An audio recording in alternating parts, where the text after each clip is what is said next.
이 사연을 보내기까지 정말 많이 망설였습니다. 제 사연이 너무 믿기지 않아서 혹시 과장된 것처럼 들리지 않을까 걱정도 됐고 그래서 여러 번 작성했다가 지웠다가를 반복했네요.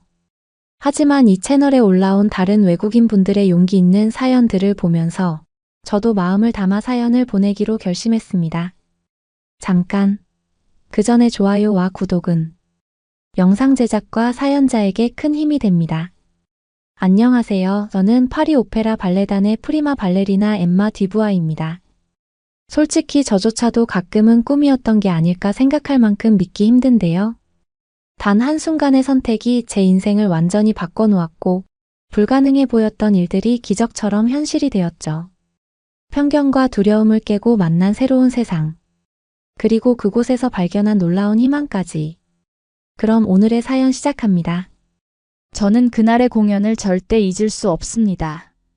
파리 오페라 하우스의 무대 조명이 저를 비추던 순간 관객들의 기대에 찬 눈빛, 그리고 갑자기 찾아온 그 고통까지도 모두 선명하게 기억합니다. 발레리나가 되는 것은 제 인생의 전부였습니다. 17살에 파리 오페라 발레단에 입단한 이후 수많은 연습과 노력 끝에 마침내 수석 무용수의 자리에 올랐죠. 라 실피드의 주역을 맡게 된 것은 저에게 있어 꿈같은 순간이었습니다. 숲의 요정 실피드 역할은 모든 발레리나들이 꿈꾸는 배역이니까요. 공연은 완벽하게 시작되었습니다. 첫 장면에서 저는 마치 진짜 요정처럼 무대를 휘날렸고 관객들의 탄성이 객석에서 들려왔습니다. 제 인생에서 가장 빛나는 순간이 될 것 같았습니다. 하지만 그것은 찰나의 행복이었을 뿐이었죠. 이막이 시작되고 얼마 지나지 않아 갑자기 머리를 강타하는 듯한 통증이 밀려왔습니다. 처음에는 긴장감 때문이라고 생각했습니다. 하지만 이내 그것이 단순한 긴장감이 아니라는 걸 깨달았죠. 통증은 점점 더 강해졌고 시야가 흐려지기 시작했습니다. 마치 누군가가 제 머리를 망치로 내리치는 것 같았어요. 무대 위에서 마지막으로 기억나는 건 파트너 무용수 피에르의 놀란 얼굴이었습니다. 제가 그랑 주태를 하려는 순간 균형을 완전히 잃어버렸거든요. 그리고는 암전. 의식을 잃기 직전 관객석에서 들려오는 놀란 탄성과 동료들의 다급한 목소리가 멀어져 갔습니다. 다시 눈을 떴을 때는 이미 응급실이었습니다. 형광등 불빛이 눈부셨고 주변에서는 의료진들이 분주히 움직이고 있었죠. 머리는 여전히 지독하게 아팠고 몸은 납처럼 무거웠습니다. 의식은 있었지만 말을 하려고 해도 입술이 제대로 움직이지 않았어요. 공포스러웠습니다. 발레리나에게 있어 자신의 몸을 통제하지 못한다는 건 죽음보다도 더 끔찍한 일이니까요. 담당 의사 마르셀은 제 상태를 설명하면서 심각한 표정을 지었습니다. 디부아 씨 뇌혈관에 심각한 손상이 있습니다. 즉시 수술하지 않으면 마르셀의 말이 이어질수록 저의 심장은 더욱 빠르게 뛰기 시작했습니다. 뇌혈관 손상으로 인한 뇌병변이 진행 중이며 치료가 늦어질 경우 영구적인 신체 마비나 언어 장애가 올 수 있다는 거였죠. 발레단의 동료들이 병실로 찾아왔을 때 저는 이미 눈물바다였습니다. 20년 동안 하루도 빠짐없이 해온 발레 연습, 끝없는 노력으로 이룬 프리마 발레리나의 자리, 그리고 이제 막 시작된 라 실피드의 주역까지. 제 모든 꿈이, 제가 그토록 사랑하던 무용수로서의 삶이 한순간에 무너져 내리는 것 같았어요. 마르셀 의사는 수술이 시급하다고 했습니다. 하지만 그의 다음 말에 저는 또 한 번 절망했죠. 수술 비용이 20만 유로라는 것. 저의 연봉으로는 감당할 수 없는 금액이었습니다. 발레단에서도 최선을 다해 도움을 주겠다고 했지만 당장 필요한 금액을 마련하기는 어려웠어요. 병실 창밖으로 보이는 파리의 풍경은 여전히 아름다웠습니다. 하지만 제 마음은 칠흑같이 어두웠죠. 이제 저는 다시는 무대에 설 수 없을지도 모른다는 생각에 사로잡혔습니다. 발끝으로 서서 우아하게 회전하는 것도, 공중으로 높이 도약하는 것도 모두 불가능한 일이 될 수도 있다는 사실이 저를 짓눌렀어요. 밤이 되어 병실이 조용해질 때면 저는 자주 눈을 감고 라 실피드의 동작들을 되새겼습니다. 제 몸이 기억하고 있는 모든 움직임을, 근육의 긴장감을, 그리고 그 순간의 황홀감을. 하지만 그럴 때마다 눈가에 맺히는 눈물을 막을 수는 없었어요. 이것이 정말 제 마지막 공연이 되는 걸까요? 창가에 비친 제 모습은 더 이상 파리 오페라 발레단의 프리마 발레리나가 아닌 한 명의 절망에 빠진 환자일 뿐이었습니다. 창가에 비친 제 모습을 바라보며 한숨을 내쉬고 있을 때 마르셀 의사가 다시 병실을 찾았습니다. 이번에는 두꺼운 서류 뭉치를 들고 있었죠. 의사의 표정이 좋지 않아 보였기에 본능적으로 안 좋은 소식이 있을 거란 걸 직감했습니다. 디부아 씨 치료 비용에 대해 상세히 설명드리겠습니다. 마르셀 의사의 목소리는 무거웠습니다. 서류를 하나씩 넘기며 설명하는 의사의 말 한마디 한마디가 제 가슴을 옥죄었습니다. 수술 비용만 20만 유로. 제가 10년을 꼬박 모아도 모을 수 없는 천문학적인 금액이었죠. 하지만 이게 전부가 아니었습니다. 마르셀 의사는 수술 후 최소 6개월 이상의 재활 치료가 필요하다고 했습니다. 뇌혈관 손상으로 인한 뇌병변은 초기 치료도 중요하지만 이후의 재활 과정이 더욱 중요합니다. 특히 디부아 씨처럼 섬세한 신체 활동이 필요한 직업을 가진 분에게는요. 재활 치료 비용까지 포함하면 총 30만 유로가 필요했습니다. 저는 공공의료보험에 가입되어 있었고 추가로 보충형 민간보험인 미티엘에도 가입해 두었습니다. 하지만 이런 고액의 치료비를 모두 보장받기에는 턱없이 부족했죠. 보험 담당자는 공공의료보험으로 기본적인 치료비의 일부를 지원받을 수 있지만 제가 필요로 하는 전문적인 재활치료 프로그램은 대부분 보험 적용이 되지 않는다고 했습니다. 발레단의 동료들은 모금 운동을 시작했고 가족들도 저축과 대출을 알아보기 시작했습니다. 하지만 현실은 냉혹했습니다. 발레리나의 수입으로는 이 정도 금액을 감당하기가 불가능했죠. 부모님이 집을 담보로 대출을 받으시겠다고 하셨지만 그건 제가 절대 받아들일 수 없는 제안이었습니다.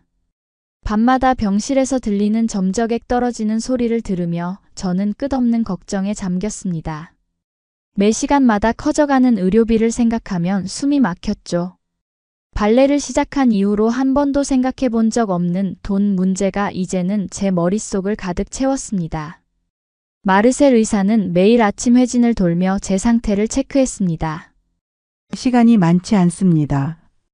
의사의 이 말은 마치 시한폭탄처럼 저를 옥죄었습니다. 치료를 미루면 미룰수록 후유증의 위험은 커져갔고 완전한 회복의 가능성은 점점 더 멀어져 갔죠. 보험회사와 수차례 통화를 했지만 돌아오는 답변은 항상 같았습니다. 현재 가입되어 있는 보험으로는 전체 치료비를 감당하기 어렵습니다. 프랑스의 의료보험 시스템은 분명 훌륭했지만 제 상황같이 특수한 케이스에는 한계가 있었던 거죠. 발레단의 대표 안토니오는 발레단 기금으로 최대한 지원해주겠다고 약속했습니다. 하지만 그것조차도 전체 금액의 일부를 충당하기에도 벅찼습니다. 예술가들을 위한 의료 지원 프로그램도 알아보았지만 긴급한 수술비를 마련하기에는 시간이 너무 오래 걸렸죠. 병실 침대에 누워 천장을 바라보며 저는 이런 생각이 들었습니다. 평생 발레에만 몰두하느라 다른 준비를 전혀 하지 않은 제 자신이 원망스러웠죠.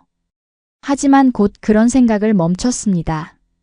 발레는 제 전부였고 그것을 후회할 수는 없었으니까요. 창밖으로 보이는 파리의 거리는 여전히 분주했습니다. 평소라면 이 시간 저는 발레단 연습실에서 구두를 갈아 신고 있었겠죠. 하지만 지금 제가 할 수 있는 건 오직 치료비를 마련할 방법을 고민하는 것뿐이었습니다. 간호사 마리가 약을 가져올 때마다 안쓰러운 표정을 지었습니다. 무용수들을 위한 특별 의료 지원 프로그램은 없나요? 마리의 질문에 저는 쓴웃음을 지을 수밖에 없었습니다. 예술가들을 위한 의료 지원은 있었지만 이렇게 긴급하고 고액의 치료비를 감당하기에는 역부족이었으니까요. 매일 밤 잠들기 전 저는 제 통장 잔고를 확인했습니다. 평생 모은 저축금을 모두 합쳐도 필요한 금액의 4분의 1도 되지 않았죠. 시간은 계속 흘러갔고 저의 불안감은 점점 더 커져만 갔습니다. 잠 못 이루는 새벽, 저는 스마트폰으로 뇌혈관 수술 관련 정보를 찾아보고 있었습니다. 수많은 의료 정보들 사이를 헤매던 중 우연히 한 의료관광 블로그를 발견했죠. 처음에는 그저 스쳐 지나가려 했습니다. 아시아의 의료기관을 신뢰하기 어려웠거든요. 하지만 한 게시글의 제목이 제 시선을 사로잡았습니다. 프랑스보다 저렴한 비용으로 최첨단 뇌혈관 수술을. 삼성서울병원의 혁신적 의료 시스템. 손가락이 떨리기 시작했습니다. 화면을 스크롤할수록 놀라운 정보들이 제 눈앞에 펼쳐졌습니다. 최첨단 로봇 수술 시스템, 수술 후 신경 재활 치료까지 원스톱으로 제공하는 통합 의료 시스템, 그리고 무엇보다 충격적이었던 건 수술비였습니다. 프랑스의 3분의 1 수준이라니 처음에는 믿기 어려웠죠. 말도 안 돼. 저도 모르게 중얼거렸습니다. 이게 정말 사실일까요? 의심이 가득했지만 동시에 희미한 희망이 피어올랐습니다. 블로그에는 이 병원에서 수술받은 전 세계 환자들의 후기가 가득했고 놀랍게도 프랑스 환자들의 후기도 있었죠. 아침 회진을 온 마르셀 의사에게 조심스럽게 물어보았습니다. 서울의 삼성병원은 어떤가요? 제 질문에 마르셀 의사의 눈이 반짝였습니다. 아, 삼성서울병원 말씀이시군요. 최근 의학 저널에서 그곳의 혁신적인 로봇 수술 시스템이 자주 언급되고 있습니다. 뇌혈관 수술 분야에서는 세계적인 수준이죠. 저는 조금 놀랐습니다. 삼성이라면 제가 쓰는 이 스마트폰 회사 아닌가요? 마르셀 의사는 미소를 지으며 설명했습니다. 네, 같은 그룹이지만 의료 분야에서도 최고 수준을 자랑하는 병원입니다. 특히 뇌혈관 수술 성공률은 인상적이에요. 그날 저녁 저는 병원 국제진료센터로 이메일을 보냈습니다. 답장은 놀랍게도 단 몇 시간 만에 왔습니다. 제 상태에 대한 상세한 검토와 함께 화상 상담도 제안받았죠. 다음 날 진행된 화상 상담에서 김준호 교수는 유창한 영어로 제 상태와 치료 계획을 설명했습니다. 디부아 씨의 뇌혈관 상태를 봤을 때 저희 병원의 로봇 수술 시스템이 매우 적합할 것 같습니다. 저희 병원의 뇌혈관 수술 성공률은 97.5%이고 특히 무용수나 운동선수처럼 섬세한 신체 활동이 필요한 환자들을 위한 특별 재활 프로그램도 운영하고 있습니다. 화상통화 화면 너머로 보이는 병원의 시설은 제가 알던 아시아의 이미지와는 전혀 달랐습니다. 최첨단 의료 장비들, 깔끔한 시설, 그리고 무엇보다 체계적인 시스템이 인상적이었죠. 외국인 환자를 위한 통역 서비스부터 숙소 예약까지 모든 것이 완벽하게 준비되어 있었습니다. 하지만 여전히 마음 한편에는 불안감이 자리 잡고 있었습니다. 아시아의 의료기술을 신뢰할 수 있을까? 만약 수술이 실패하면? 집도의의 경험은 충분할까? 수많은 의문들이 제 머릿속을 맴돌았죠. 결정적인 순간은 또 다른 프랑스 환자와의 화상통화였습니다. 6개월 전 같은 병원에서 수술을 받은 줄리엣은 제 불안을 완전히 잠재워 주었습니다. 처음에는 저도 당신처럼 걱정했어요. 하지만 지금은 오히려 프랑스 의료진들이 이곳의 시스템을 배우러 오고 있다는 게 놀랍지 않네요. 며칠 밤을 뜬 눈으로 지새우며 고민했습니다. 파리의 거리를 내려다보며 생각했죠. 제가 가진 선입견들이 얼마나 근거 없는 것이었는지, 그리고 그 선입견 때문에 놓칠 뻔했던 기회에 대해서요. 발레를 하면서 저는 항상 새로운 도전을 두려워하지 않았습니다. 이번에도 마찬가지여야 했죠. 마침내 결심을 굳혔을 때 이상하게도 마음이 편안해졌습니다. 발레단의 안토니오 대표는 제 결정을 전적으로 지지해 주었고 가족들도 새로운 가능성에 희망을 걸어보자며 저를 응원했습니다. 게다가 한국 병원은 제 예술인 지원 자격을 인정해 치료비를 추가로 감면해 주겠다고 했죠. 마르셀 의사는 제가 한국행을 결정했다는 말을 듣고 진지한 표정을 지었습니다. 긴 비행은 위험할 수 있습니다. 응급 상황이 발생할 수도 있으니 반드시 의료진이 동행해야 할 거예요. 다행히도 삼성서울병원 측에서 이 부분까지 준비해 놓았다는 답변을 받았습니다. 국제의료팀에서 항공 이송 전문 간호사를 파견해 주기로 했고, 비행 중 응급 상황에 대비한 의료 장비도 함께 준비해 준다고 했죠. 물론 그만큼 비용이 추가되겠지만 제 생명이 걸린 문제라 고민의 여지가 없었습니다. 서울행 비행기 티켓을 예약하면서 제 손가락이 미세하게 떨리는 것을 느꼈습니다. 두려움이었을까요? 아니면 설렘이었을까요? 아마도 둘 다였을 것 같습니다. 12시간의 비행 끝에 인천공항에 도착했습니다. 동행한 의료진 덕분에 비행 중에는 큰 어려움 없이 지났지만 낯선 나라에 대한 불안감은 여전했습니다. 하지만 그런 걱정은 곧 기우였다는 걸 알게 되었죠. 출국장을 나서자마자 삼성서울병원의 국제진료팀이 저를 맞이했습니다. 휠체어와 구급차까지 준비되어 있었죠. 제가 놀란 건 그때부터였습니다.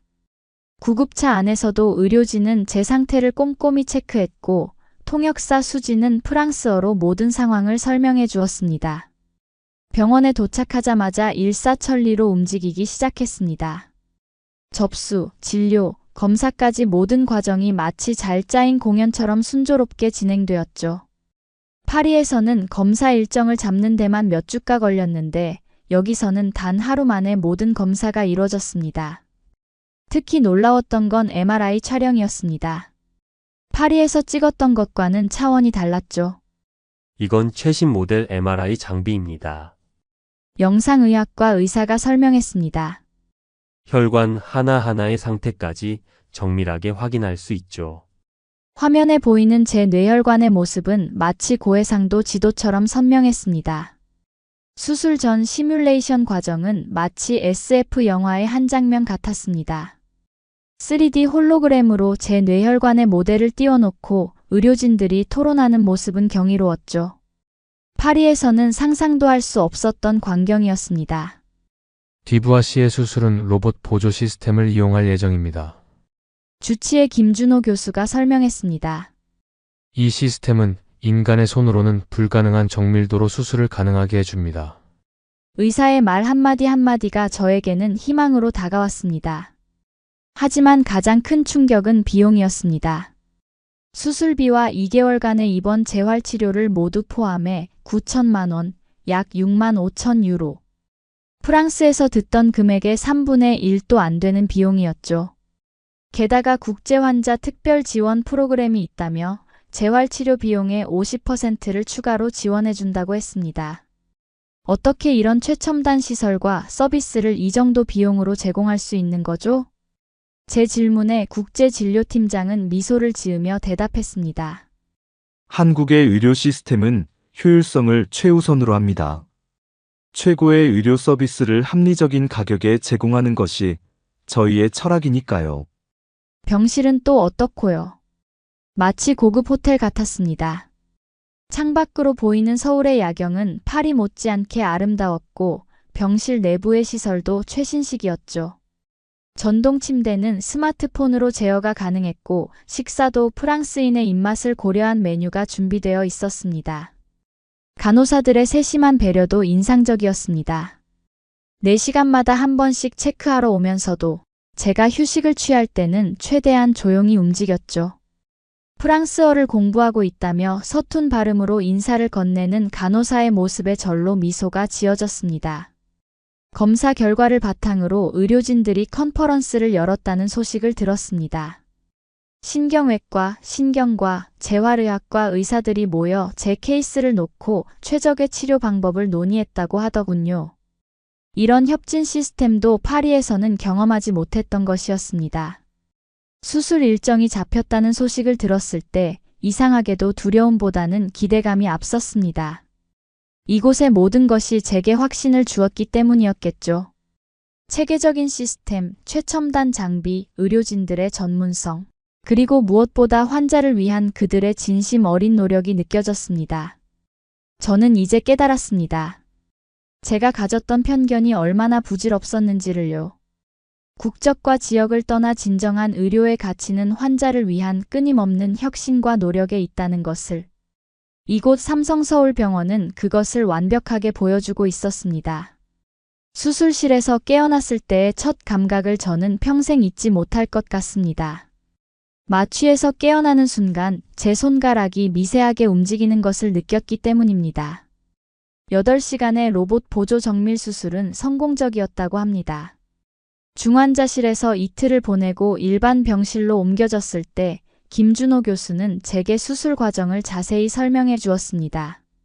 로봇 시스템 덕분에 0.1mm 단위의 정밀한 시술이 가능했습니다. 혈관 손상을 최소화하면서 문제 부위를 완벽하게 치료했죠. 교수의 말씀에 저절로 눈물이 흘렀습니다. 하지만 이것은 시작에 불과했습니다. 재활의학과 박지원 교수는 제게 긴 여정이 될 것이라고 설명했습니다. 발레리나의 몸은 일반인과는 다릅니다. 디부아 씨의 경우 단순히 기본적인 움직임을 회복하는 것을 넘어 예술가로서의 섬세한 동작까지 되찾아야 하니까요. 재활치료실에서 처음 만난 물리치료사 정밀한 선생님은 특별했습니다. 현대무용을 전공했던 경험이 있다고 했죠. 무용수의 몸이 얼마나 예민한지 잘 알아요. 특히 발레리나는 더욱 섬세한 움직임이 필요하죠. 천천히 하지만 확실하게 회복해보죠. 정밀한 선생님은 무용수의 신체적 특성을 깊이 이해하고 있었습니다. 재활 프로그램은 철저히 맞춤형으로 진행되었습니다. 처음에는 손가락 하나 움직이는 것조차 힘들었지만 최첨단 재활 장비들이 도움이 되었죠. 특히 인공지능이 탑재된 재활 로봇은 제 근육의 미세한 반응까지 측정하며 최적의 운동 강도를 제시했습니다. 작업치료사 김도윤 선생님은 제게 특별한 과제를 주었습니다. 피아노 건반 모형으로 손가락 운동을 하는 것이었죠. 음악에 맞춰 손가락을 움직이면 뇌의 운동 영역이 더 활발하게 반응합니다. 발레리나에게는 리듬감이 중요하니까요. 음악과 함께하는 재활은 마치 작은 공연을 준비하는 것 같았습니다.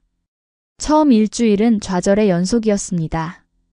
간단한 동작 하나를 위해 온 힘을 쏟아부어야 했고, 때로는 실패하는 순간도 많았죠. 하지만 의료진들은 제 작은 진전에도 진심으로 기뻐해 주었습니다. 손가락 하나를 들어 올리는데 성공했을 때 병실 전체가 축제 분위기였습니다. 이 주차부터 변화가 시작되었습니다. 손가락의 움직임이 조금씩 자연스러워졌고 발목도 미세하게 움직일 수 있게 되었죠. 정밀한 선생님은 제게 발레 음악을 틀어주었습니다. 음악을 들으면서 동작을 상상해 보세요. 실제로 움직이지 않아도 뇌는 운동하고 있다고 생각합니다. 3주차에 특별한 순간이 찾아왔습니다. 재활치료실의 바에 손을 얹고 처음으로 발레 기본 자세를 취했을 때였죠. 완벽한 동작은 아니었지만 제 몸이 기억하고 있었습니다. 20년간 해온 발레의 기억이 근육 속에 살아있었던 거죠. 한 달이 지났을 때 저는 이미 간단한 발레 동작을 할 수 있게 되었습니다. 물론 아직 완벽하지는 않았지만 플리에와 기본적인 포지션은 가능했죠. 재활의학과 의료진들은 제 회복 속도에 놀랐습니다. 예술가의 의지는 정말 다르네요. 매일 밤 취침 전 스트레칭을 하면서 저는 생각했습니다. 파리에서 절망에 빠져 있던 그때와 비교하면 이곳에서의 한 달은 마치 기적과도 같았습니다. 최첨단 의료기술도 놀라웠지만 더 감동적이었던 건 의료진들의 섬세한 이해와 끊임없는 격려였죠. 재활치료실 한쪽 벽에는 거울이 있었습니다. 처음에는 그 거울을 마주하는 것조차 두려웠지만 이제는 달라졌습니다. 거울 속에 비친 제 모습은 다시 한번 무대에 설 수 있다는 희망으로 가득 찼으니까요. 이제 저는 알고 있습니다. 이 재활이 또 다른 예술이라는 것을. 파리 샤를 드골 공항에 도착했을 때 제 마음은 이상하리만치 평온했습니다. 2개월 전 불안과 두려움으로 떨며 한국으로 떠났던 그때와는 완전히 달랐죠. 이제 제 몸은 예전처럼 자유롭게 움직였고 무엇보다 제 안에는 새로운 희망이 가득했습니다. 발레단으로 돌아왔을 때 동료들은 저를 보고 놀라움을 감추지 못했습니다. 엠마, 정말 믿을 수 없어. 안토니오 단장은 제가 스튜디오에서 워밍업을 하는 모습을 보더니 눈물을 글썽였습니다. 파리를 떠날 때만 해도 제 복귀를 반신반의하던 모습과는 사뭇 달랐죠. 복귀 후 첫 연습에서 저는 기본 동작들을 하나씩 시도해 보았습니다. 플리에, 텅듀, 론드 잠브. 모든 동작이 물 흐르듯 자연스러웠습니다. 정밀한 선생님과 함께 했던 재활 훈련이 제 근육 깊숙이 새겨져 있었나 봅니다. 오히려 예전보다 더 정확한 동작이 나온다는 느낌까지 들었죠. 복귀 공연은 라 실피드였습니다. 제가 쓰러졌던 바로 그 작품이었죠. 단장이 제게 물었습니다. 괜찮겠어? 저는 확신에 찬 미소로 답했습니다. 네, 이번에는 끝까지 완벽하게 해내고 싶습니다. 실패한 자리에서 다시 시작하는 것, 그것이야말로 진정한 예술가의 자세라고 생각했으니까요. 공연 소식이 알려지자 파리 의료계에서 큰 관심을 보였습니다. 제 사례는 순식간에 프랑스 의학계의 화제로 떠올랐죠. 특히 삼성서울병원의 로봇 수술 시스템과 재활 프로그램에 대한 문의가 쇄도했습니다. 마르셀 의사는 직접 서울을 방문해 시스템을 연구하겠다고 했죠. 프랑스의 여러 병원들이 한국의 의료 시스템을 벤치마킹하기 시작했다는 소식을 들었습니다. 제 이야기가 계기가 되어 양국의 의료 협력이 시작된 것이죠. 특히 재활치료 시스템과 로봇 수술 기술 분야에서 활발한 교류가 이루어지고 있다고 합니다. 공연 당일 객석에는 특별한 손님들이 와 있었습니다. 화상 연결로 저를 진료했던 김준호 교수, 그리고 정밀한 선생님의 모습이 보였죠. 두 분은 의료 컨퍼런스 참석차 파리에 오셨다가 제 공연을 보러 와주셨습니다. 막이 오르고 음악이 흐르기 시작했습니다. 제 발끝이 무대를 딛는 순간 지난 6개월의 시간이 주마등처럼 스쳐 지나갔습니다. 절망의 순간, 한국행을 결심했던 순간, 성공적인 수술, 그리고 지칠 줄 모르는 재활훈련까지. 모든 순간이 이 공연을 위한 준비였던 것 같았습니다. 이번에는 완벽하게 해냈습니다. 마지막 커튼콜에서 객석의 기립박수 소리를 들으며 저는 다시 한번 눈물을 흘렸습니다. 하지만 이번에는 기쁨의 눈물이었죠. 무대 위에서 인사를 하며 저는 한국의 의료진들에게 마음으로 깊은 감사를 전했습니다. 공연 이후 저는 특별한 제안을 받았습니다. 한국의 의료관광 홍보대사로 활동해달라는 것이었죠. 흔쾌히 수락했습니다. 제가 경험한 기적 같은 이야기가 다른 환자들에게도 희망이 될 수 있다면 그보다 더 보람된 일이 어디 있을까요? 이제 저는 무용수로서의 활동과 함께 정기적으로 한국을 방문해 의료 관광 강연도 하고 있습니다. 제 이야기를 들으러 오는 환자들에게 저는 항상 이렇게 말합니다. 편견을 버리고 새로운 가능성을 믿으세요. 그리고 도전하세요. 저에게 한국의 의료진들은 단순히 건강만이 아닌 두 번째 인생을 선물해 주었으니까요. 파리 오페라 하우스의 밤 공연이 끝나고 저는 종종 리허설실 거울 앞에 서서 생각합니다. 한국에서의 경험은 저에게 춤의 의미를 다시 한번 깨닫게 해주었습니다. 춤이란 단순한 신체의 움직임이 아닌 불가능을 극복하고 끊임없이 성장하는 예술이라는 것을. 그리고 그 예술의 여정에서 제가 만난 한국의 의료진들은 저의 인생에서 가장 위대한 스승이 되어 주었습니다. 오늘 들려드린 사연. 가슴 한편이 뭉클해지지 않으셨나요? 무대 위에서 갑자기 쓰러진 그날, 모든 것을 잃을 것만 같았던 한 발레리나의 사연. 그리고 그녀에게 새로운 희망이 되어준 우리나라 의료진들이라는 걸. 저는 이 사연을 읽으면서 계속 생각했습니다. 때론 우리의 편견이 새로운 기회를 가로막곤 하죠. 하지만 엠마 디부아는 그 벽을 넘어섰고 결국 기적 같은 순간을 만났습니다. 특별히 마음에 남는 대목이 있었습니다. 재활치료실에서 처음 발레 동작을 했을 때 엠마의 눈가에 맺혔을 그 눈물방울. 생각만 해도 가슴이 먹먹해지네요.